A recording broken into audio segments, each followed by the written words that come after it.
Моя лекция будет немножко про экономику, немножко про блокчейн Ethereum. Это второй после биткоина, самый крупный блокчейн, имеющий намного более гибкие возможности, намного более быстрый.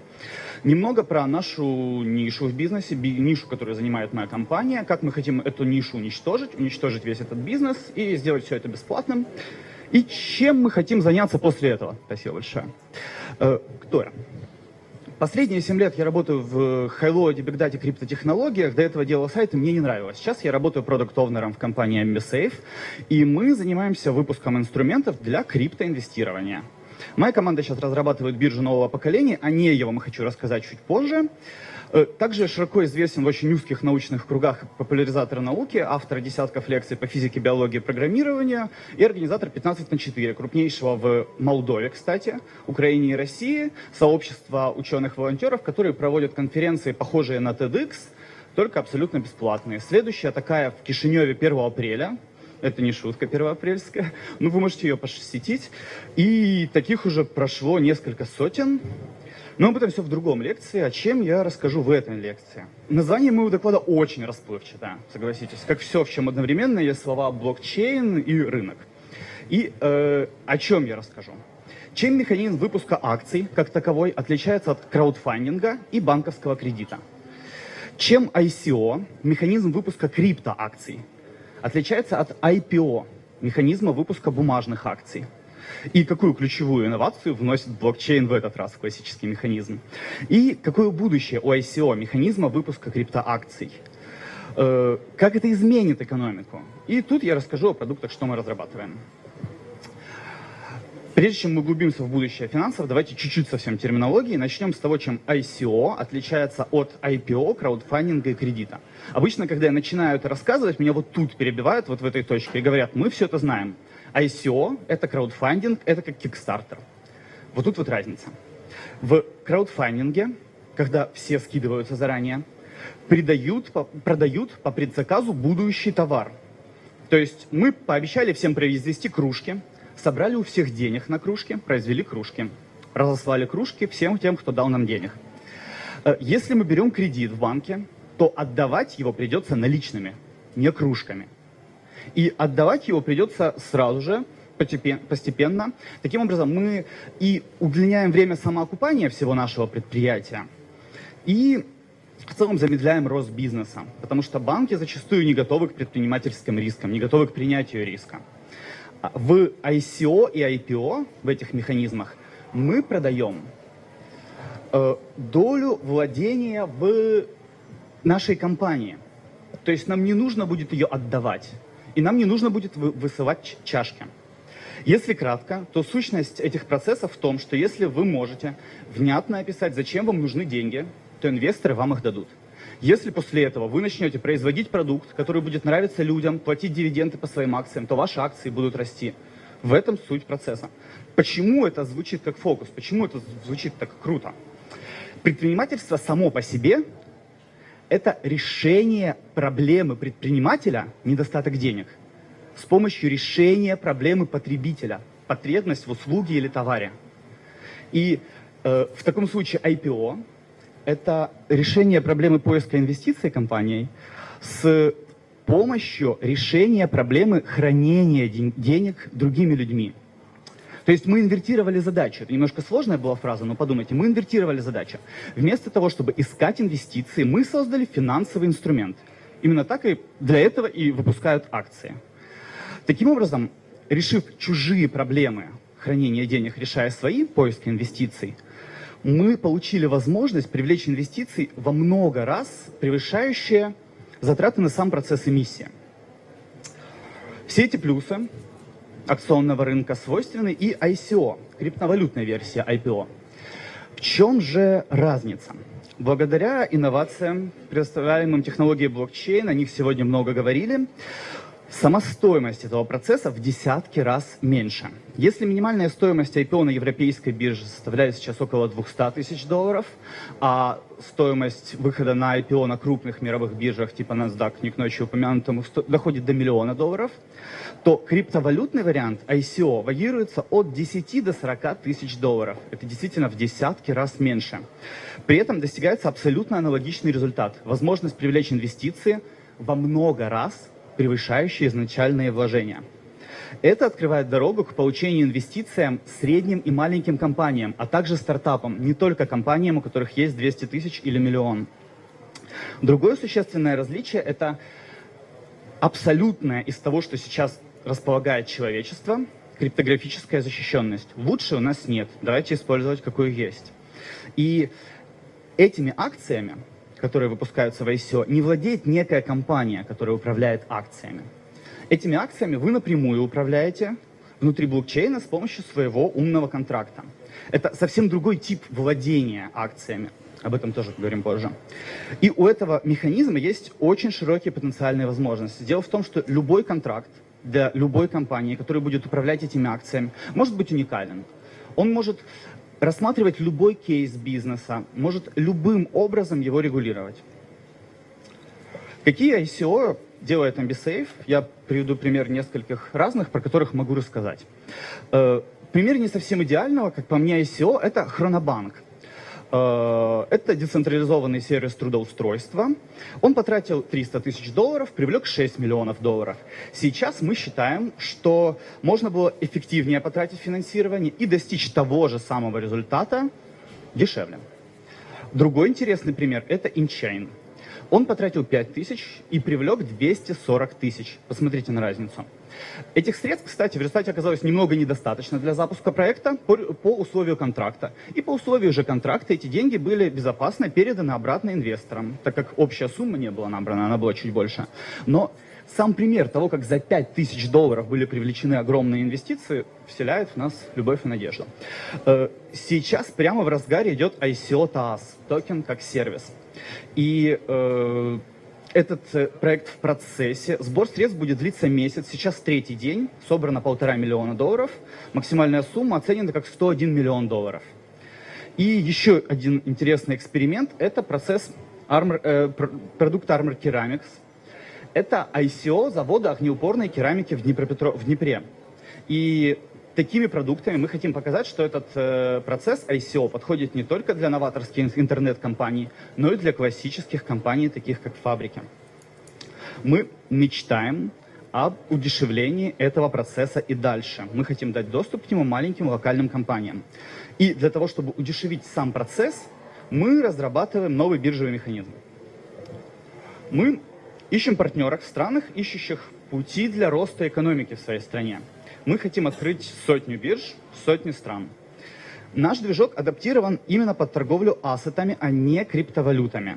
Встроенные в биржу ICO-сервисы, кабинеты инвесторов и инструменты по выпуску типовых контрактов, типовых криптовалют позволят существенно упростить, удешевить процедуру ICO как с юридической точки зрения, так и с технической. И то, и другое теперь будет делаться нажатием кнопки мыши. Ордербук нашей биржи, то есть то, что обменивает акции между людьми, выполнен на блокчейне Ethereum. Следовательно, ваши акции не хранятся внутри нашей биржи. В случае закрытия биржи в той стране, в которой вы пользовались этой биржей, через ту биржу вы использовали свои финансы, компании выпускали свои акции. В случае закрытия этой биржи вы все еще можете получить доступ к любым акциям из своего портфеля инвестора через биржу в другой стране или через головную биржу Ambisafe. Это вот сейчас важно. Чего уж тут, давайте категорический пример. Вы вовсе можете не пользоваться никакими продуктами Ambisafe после регистрации и создания аккаунта. Можете напрямую ходить в Ethereum и там циферки вбивать и сами все делать. То есть вы управляете своими акциями, наши продукты – это удобный инструмент для управления вашими акциями. Я рассказал вам, что мы выпустили, выпускаем. Хочу рассказать о том, чем мы занимаемся. Ну, я уже рассказал, что мы хотим удешевить тот процесс, который кормит нашу компанию. Чем же мы будем заниматься потом? Наши ключевые цели – снижение цены настолько, насколько это возможно. Как только это будет бесплатно, я буду вот так вот по офису просто бегать. Второе – это повышение прозрачности этого процесса, его регулируемости. Мы хотим повысить доверие к самому процессу и показать, что этот процесс более надежен, чем классический процесс выпуска акций. Не альтернатива ему, а более надежен. И третье – это доступность ICO для локальных компаний. Вводная часть моей лекции закончилась. Давайте перейдем к основной. насколько доступной будет эта доступность, чего мы хотим. Приехав в Кишинев вчера вечером, я отметил тут концептуальную нехватку качественного фастфуда. А вчера же вечером потом меня друзья отвели и накормили очень вкусной кашей. Если вы в Кишиневе проездом, обязательно попробуйте. Мне объяснили, что рецепт не секретный, это не у них дома готовят, а вот все тут умеют готовить. Каша называется мамалыга, классическое национальное блюдо. Густо, плотно заваренная кукурузная каша, но она правда очень вкусная. И очевидной бизнес-идеей, мне кажется, продавать мамалыгу в коробочках из небольших ларечков, расставить их по городу. Денег, впрочем, у меня есть только на кукурузную муку. И я мог бы пойти в банк, взять там предпринимательский кредит, построить ларечек за, пожалуй, 2 года работы такого высокоприбыльного бизнеса, отдать этот кредит, потом повторить, потому что я хочу сеть ларечков, отдать кредит за 2-й ларечек, потом повторить, и так когда-то у меня будет сеть ларечков. Я не хочу этого, я не хочу посвятить свою жизнь созданию сети ларечков, я вот хочу срочно решить эту проблему. Что я хочу? Я хотел бы снять видео с тем, как мы готовим эту мамалыгу, провести на улице Кишинева несколько дегустаций конкретной мамалыги для того, чтобы привлечь потенциальных инвесторов в лице потребителей, понимаете? Не отделять потребителя от инвестора к этому продукту. И подзнакомить этого потребителя и инвестора в его лице с бизнесом, долю в которому мы предлагаем ему, как потребителю и инвестору, купить. После того, оценив таким образом заинтересованность потребителей и инвесторов в лице одних и тех же людей, мы планируем ICO-компанию, в ходе которой акции нашей сети мамалыжных размещаются на локальных молдавских биржах, где принимают леи. Они сами по себе знакомы местному потребителю, они знают, как туда прийти, знают, как там купить акции. И притом размещается лишь в рамках моей задачи по открытию сети мамалыжных, размещается лишь часть акций. Все остальные акции остаются заблокированы под присмотром контракта и специального независимого escrow agent. Сейчас мы перейдем к этому вопросу, зачем. Контракт устроен так, что с постройкой, вводом в эксплуатацию каждого следующего ларька escrow агент разблокирует часть акций, мы сможем продать еще, получить еще денег и построить и ввести в эксплуатацию еще один ларек. Мы не можем просто взять и украсть все наши миллионы, которые мы собрали заранее. Эта система защищает таким образом вкладчиков, которые вложились в наш бизнес. Если мы в какой-то момент решим из него уходить, не выполнив его обещания, то те деньги, которые все еще не были потрачены на ларьки, будут просто возвращены инвесторам абсолютно автоматическим образом. И для каждого конкретного ICO специалисты MBSafe совместно с нашими юристами разрабатывают каждый раз новую подобную систему, которая будет одновременно и позволять бизнесу расти, и защищать вкладчиков этого бизнеса. К мамалыжным. Таким образом, мы строим наши мамалыжные, мы варим вкусную мамалыгу и продаем его довольным клиентам. Еще нам не нужно отдавать кредит. У нас нет добавочной стоимости, связанной с отдачей кредита. Мы концентрируемся только на качестве нашего товара. На дверях нашего ларька нарисован QR-код и под ним надпись «Вкусная мамалыга. Купил акции этого ларечка». Наш потребитель достает из кармана свой смартфон, наводит на ларек, покупает на стоимость 5 коробочек каши немного акций. С другой стороны, я как владелец успешной сети мамалыжных также заинтересован в инвестировании моих денег. Я хочу с этим что-то сделать. И я хотел бы вложить в акции знакомых мне компаний. Тех, потребителем которых я сам являюсь. Которыми управляют мои знакомые, где работают мои друзья, и они довольны, говорят, что компания хорошая. Кому я могу больше доверять, как не компаниям, клиентам, которых я сам являюсь, как не компаниям, в которых я сам работаю, доволен ею. И я достаю смартфон и покупаю акции этих компаний. И я хочу, чтобы все бабушки хранили свои сбережения в криптоакциях, притом в криптоакциях тех компаний, которых они, бабушки, доверяют. Кому, как не бабушкам, знать, что хорошо для бабушек. И так и компании, которые очень нужны бабушкам, тоже будут на плаву и расти. И более того, эти бизнесы будут выплачивать этим бабушкам дивиденды, и эти дивиденды таким образом могут заменить механизм пенсий более надежным механизмом.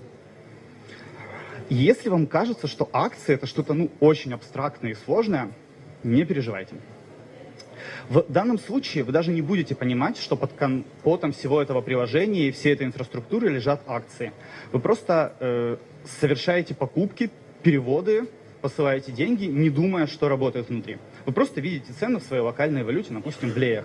В тот момент, когда вы хотите оплатить какую-то покупку, из вашего портфеля инвестора снимается часть акций, которая тут же продается с хеджированием к вашей национальной валюте, и эти деньги отправляются тому, кому вы хотите их оплатить.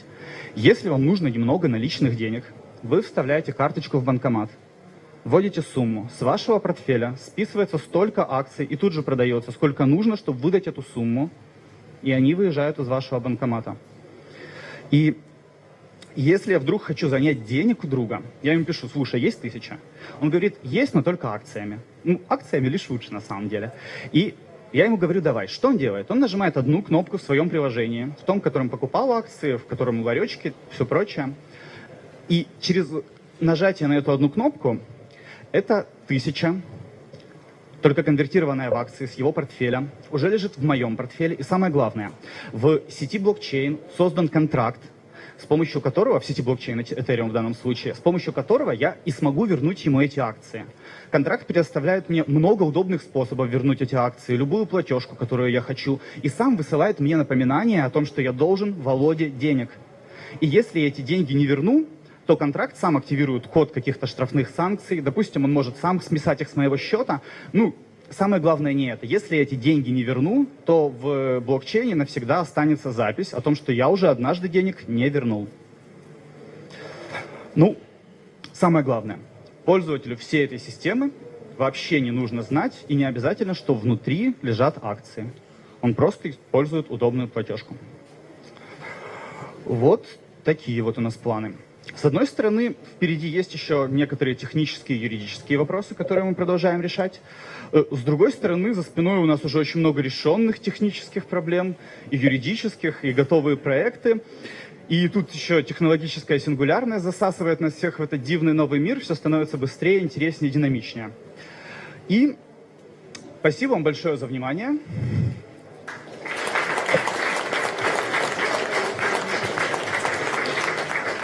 Если у вас есть какие-то вопросы, можете написать мне на почту или написать в саппорт на нашем сайте. Если вы хотите, чтобы ответил именно я, попросите позвать ГПК, они правда позовут.